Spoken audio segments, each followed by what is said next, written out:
आपके साथ आना चाहती हैं? हाँ, उसे बोला मैं आ रही मम्मा।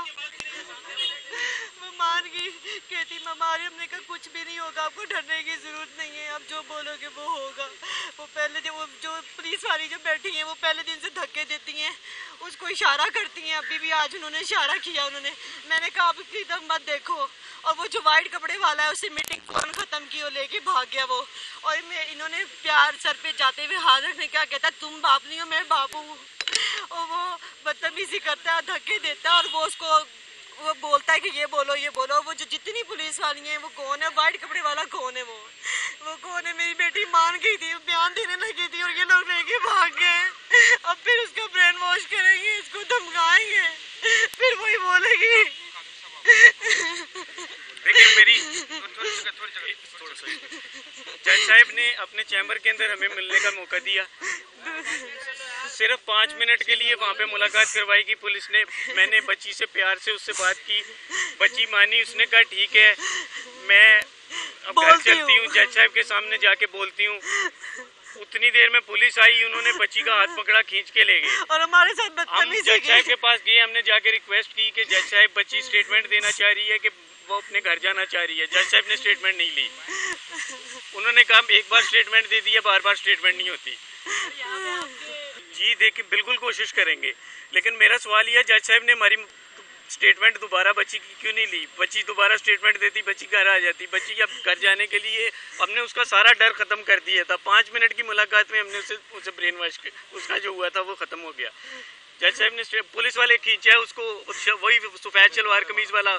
इसने बोला है कि इसको तुम क्यों हाथ लगाया? कहते मैं बच्ची का बाप हूँ। उस दिन भी आप उसको जब पुलिस वाली सारी इसको दबा के लेके जा रही थी और मुंह नीचे फेंक के लेके जा रही थी, तो वो बार बार उस मेरी बेटी के कंधों पे हाथ रख के जा रहा था। मैंने आज बोला, जुल्म हुआ है। मैंने कहा ना मेरा वो मेरी बेटी के ऊपर क्यों हाथ रखा? कह रहा मैं बाप हूँ। मैंने कहा मैं बाप हूँ। तुम बाप नहीं हो, मैं बाप हूँ। वो कैसे बाप बन गया खामखाई में? एजेंसी वाला है, कौन है वो शख्स? देखें कोर्ट ने ये देखें, कोर्ट ने ये कोई ऑर्डर नहीं किया है कि ये जो केस है वो लाहौर जाएगा या लाहौर में जाकर के कोई इस तरह की प्रोसीडिंग की जाएगी। कोर्ट ने कहा कि हम ऑर्डर आपके थोड़ी देर में हम करेंगे। और रही बात केस के मुतालिक, चालान आपका इंटीरियम जमा हो चुका है और जो फाइनल चालान है या जो भी इन्वेस्टिगेशन अभी तक हुई है केस की, तो उसी इन्वेस्टिगेशन को देखते हुए फर्दर चालान जो इन्वेस्टिगेशन ऑफिसर उसी मजिस्ट्रेट की अदालत में जमा कराएगा और वही ऑनरेबल जो मजिस्ट्रेट साहब हैं वो उस पर ऑर्डर करेंगे। ठीक, अब देखें ये सफ़ेद लाजमन है, आपने उन्होंने आपने अपने मुंह से सुन लिया, उनकी माँ और उसके फादर थे, उन्होंने बता दिया। अब रही बात, देखें थोड़ी देर के बाद ऑर्डर हो जाएगा, आपको सब पता चल जाएगा कि ऑर्डर क्या था। Thank you so much.